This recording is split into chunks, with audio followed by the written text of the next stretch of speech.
السلام عليكم. علاش بنادم ما كترضاش بالقسمة اللي عطاك الله؟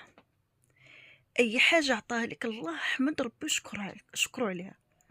هذا واحد السيد خلى وسط كاع ليام تزوج بواحد المرأة، تزوج التقليدي، ولدت ليه البنت، بغا هو ولدت ليه الثانية، ولدت ليه الثالثة، طلع ليه الدم. البنات كبروا، قال لها نهار اللي باقا تولدي راه كي غتولدي غنقتلها، بالاخص لا كانت بنت. على لا بارك عليا من الاولاد.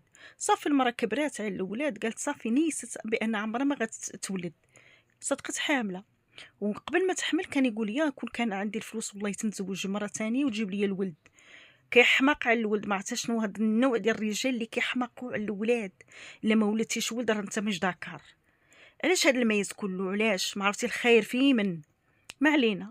المراه حملات، كتوجع، العذاب دوزو على هذيك البنات وعلى هذيك المراه.